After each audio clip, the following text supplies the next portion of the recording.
What's going on, survivors? It's wet, raining, nasty outside. But usually this is the time that you need to start a fire in a survival situation. What if you only have a $15 knife with you? But it's pretty good quality and a metal match. I'm going to show you how to start a fire with just these. No axe, no saw, while still getting to the inside of the wood where it's dry. Let's go do it.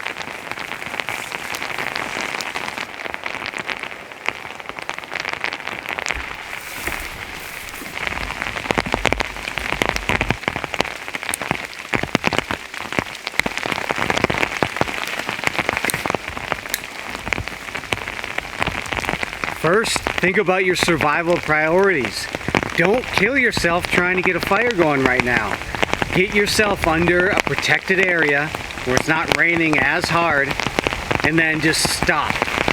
Stop, think, observe, and plan. So, put your first layer of defense on your personal protection. Don't run around trying to start a fire without the proper protection on. You need to take care of your clothes first, and then go from there. Shelter is a priority first right now, not to go start a fire. I need to get out of the elements, take care of myself, and then be able to prepare my fire inside my shelter. Let's go find a dead tree. Let's look at this tree right here. There's bark coming off of it. It's still dead, but it recently died this year. And so you still have moisture in there, it's not cracking easily. And the other main thing that I wanted to point out was this is all sideways, so the rain coming down on top of it is just soaking in. So this is not a good candidate. We want a dry, standing wood that's straight up and down. Let's check this tree right here. So the bark comes off easily, that's a good sign. There's still going to be a little bit of moisture with all this moisture going on the outside, but you can see that the cambium layer is dead. It breaks off, looks nice and dry. Kiss it, test it with your lips, and that felt dry. My hands are all wet, I'm not going to be able to feel that it's dry inside there.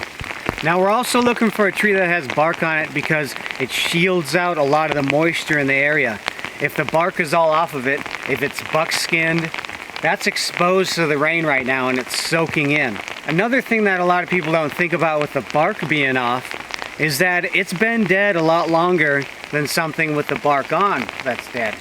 So usually it has a lot more time to rot, a lot more time for moisture to get in throughout the couple years that it's been dead, probably a few years.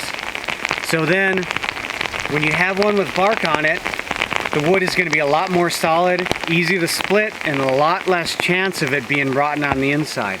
Also, that goes along with if it's broken off at the top. And so moisture can be going inside the top of that tree for years. And it's going to be wet from the inside out, a lot more chance of rot.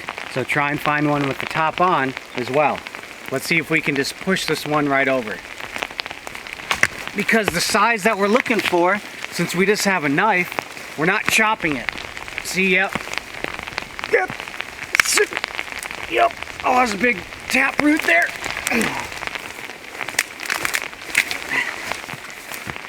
I don't know about you, but all my years of gaining this sinew and gristle has helped out. Now this tree is good. This section is the best right here. You want it nice and straight because we're just splitting it up with our knife. And you want to be able to break it by hand. So up here, not going to split as well. Up here, this is prime spot right here. Nice. Be able to break that up. Then just break it up with your foot.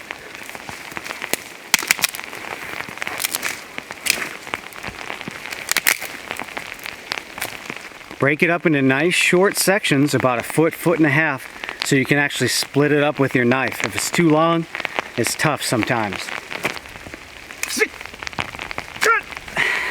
Once you get to a point where you can't break it up with your feet, go to a mechanical advantage.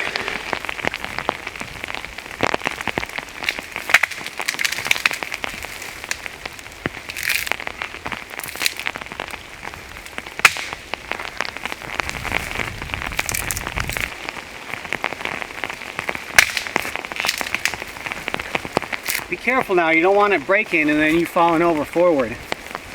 And then it gets to a certain point where it just turns into a platform or something else, fuel later. We just can't break it anymore.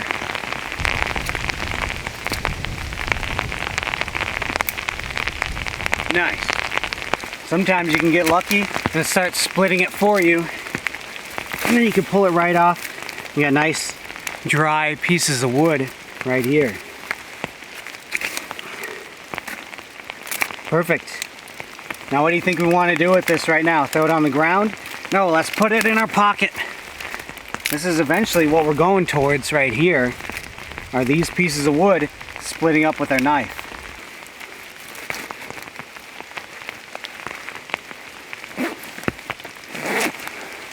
But sometimes these trees can be stringy and nasty. So depending on the wood that you get, if it's not straight, it might be good just to use this for a platform, discard it, just get another one, because you're going to be wasting a whole bunch of time trying to split this wood up with your knife. It might not even be possible. Now you can get branches too.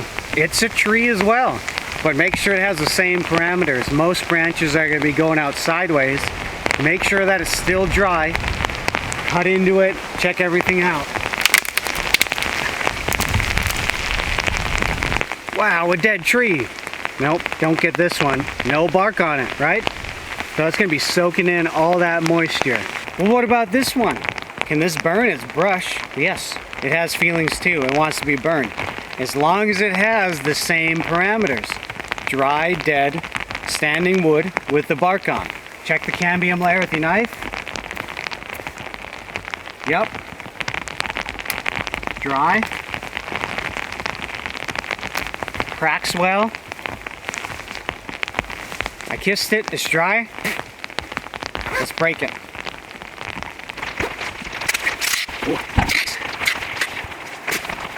Use your legs to step down on it. Don't use your knee. That's a good way to dislocate your knee in survival. You're gonna go to the side of your leg. Step on it, break it. Use all that sinew and gristle. Then from there, you could even hit it against a tree as a tree bat.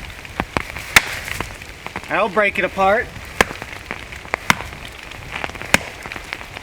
Or, once you get to a certain point, just leave it, stand it up on a tree. And once you're in your fire area, do the old scrape a stick. Get down to the earth, the bare earth, the dirt. Not all this duff on top, this dirt and stuff. Or do the scrape a boot and do it that way. Be careful going sideways too hard. That can hurt your ACL. That's in extreme cases. So the old scrape a boot, donkey kick backwards, or stick, break it up. And then you want 3 feet from the edge of your fire. So fire's gonna be right here, 3 additional feet of mineral soil.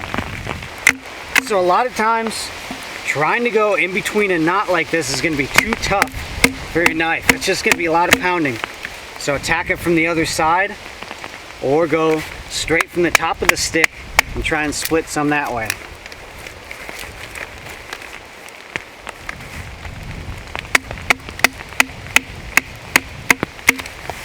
So say you go down and your knife is stuck inside there. You can tap it out that way, all the way out. Or you can use a piece of wood to help spread it apart. And spread it apart, take your knife out. Then you can use that to split that piece of wood.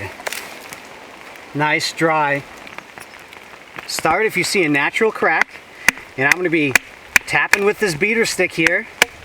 And so I'm not pounding it into the wet ground. I'm using this nice sturdy log, not something that's rotten. And then I need to push down at the same time as I'm going down with my knife. So you bring it down into quarters, and then you could split it up with the other method there. So pick out the best pieces to start with. Get a sturdy log to pound on. And then all you're gonna do is turn your knife blade facing away from you so you don't cut yourself. Put leather gloves on, put it in the middle of the wood, and make sure your knife has a finger guard right here. You want to be extremely careful if you're even trying this with a Leatherman or fold-up knife. You'll fold right in on your hand. So you're gonna lift up, bring it down at the same time. And then I'm gonna twist and push. And then I break up that piece of wood right there. And from there, do the same thing. Make big pieces into small pieces. My wet gloves right now, getting this wood pretty wet. And then I have a couple runners on the side. Use the stab and twist method. Start at the end, and then go down through. So it's good to be doing this inside your shelter once again. That's why we'd be making a shelter first. And I could be doing all this inside where it's dry, and my wood's not getting any more wet than necessary. Now I'm showing you this way because it can be done. It's not ideal when things are wet. I'm trying to do as much as I can to make sure that this fire goes. Now as an extra added layer of security, since my gloves are slippery right now, I'm going to put my thumb over the top, and I'm going to get this wood nice and small. And remember, don't forget about the wood that's scratching my belly up next to my skin. We're going to use that too. It's all about this size. Now on the side where my wood is, what you can do is cover that up with a poncho. You can cover it with a trash bag. You can put the wood, the best wood that you're splitting right here, even inside, just to make sure we're keeping that dry. We're underneath this thick tree right here, so it's blocking a lot of the rain. Blade facing away, that's what's important with this. Being safe. I've seen it where people have went over it and then sliced their 3 fingers right here and been out for 2 or 3 months. So you want to be careful. Always be safe. Set your knife down safely. Notice I'm not kneeling in the dirt. I'm taking care of my clothes, trying to keep them as clean as possible. When they're dirty, they lose their insulative qualities. Also, when you're not kneeling on the ground, it's a little bit more uncomfortable. You're moving a little bit faster. Now at the outside of these, a lot of the bark still pretty wet. So I shaved some of it off quick. And you want pencil size, right at the size of a pencil, thumb size, and fuel. A good handful of each. And then even better is this much. So from here what we can do is we can make some feather sticks, go down to the next stage. Find a nice straight grain piece of wood. Notice I'm laying this down for any water that's coming on top of it. I'm going to get the wet bark off the outside and make a nice straight 90-degree edge. Then I'm going to use 2 hands. I took my gloves off and I'm going to cut off little edges.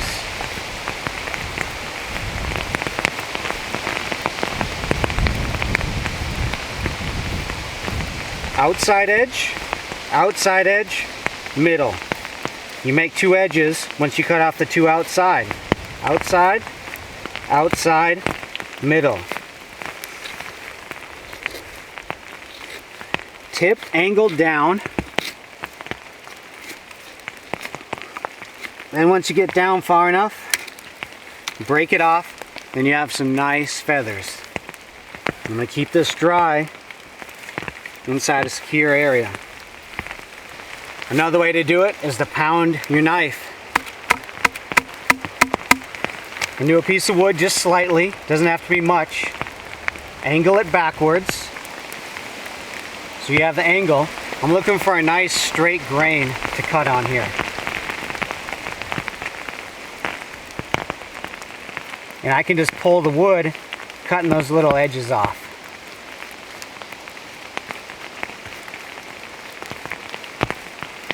This can be faster, it can be easier for other people to learn.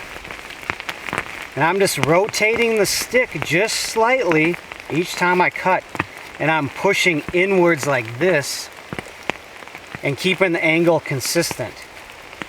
And seeing where it wants to cut. And the smaller the better in this case, because everything is wet. I could even light that up with the metal match. Okay, we have some feather sticks ready to go. Lay them all the same direction. And I'm gonna make sure that my metal match is real sturdy on the platform. And I'm not gonna smother the tinder.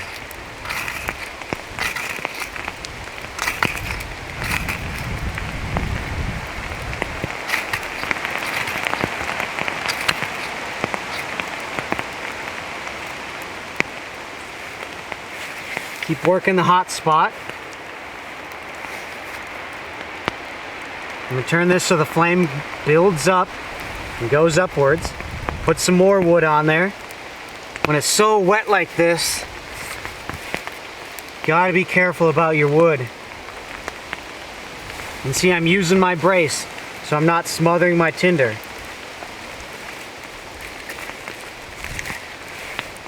Oh, let's use some of my drier stuff here.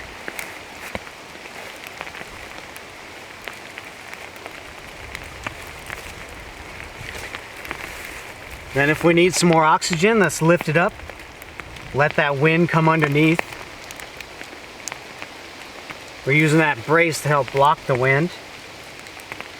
And get the wood on there to get it drying out.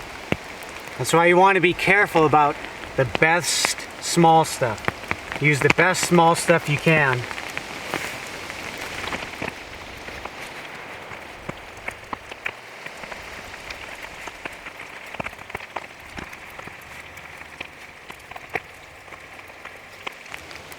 I'm just being patient and letting it burn.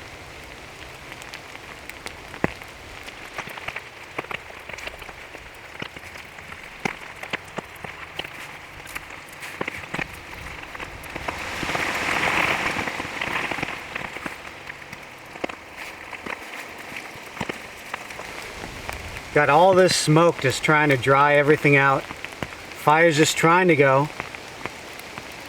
Hold some sticks over the flame to help dry it out. Once the flames start coming through, you need some more wood. The outside of this wood is still pretty wet, but the inside is dry, so it's just got to dry that part out.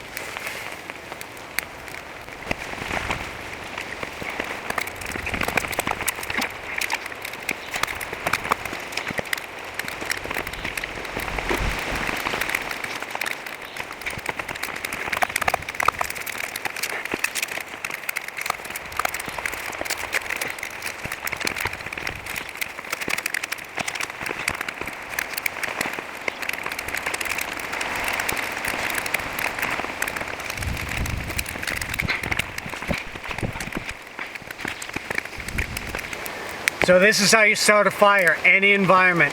This was one of the toughest fires I've done in a long time. All this wind, all this constant rain. I can't stress that enough to do this inside your shelter, underneath some protection. I wanted to show you that it can be done. It is not easy. I could have used more feather sticks, could have used more tinder, more small stuff, so we just got it going. That's about the minimum amount of material that you want. But whew, that was good, that was fun. I'm gonna enjoy this for a little while. Keep surviving. Whew, all this wind, all this rain.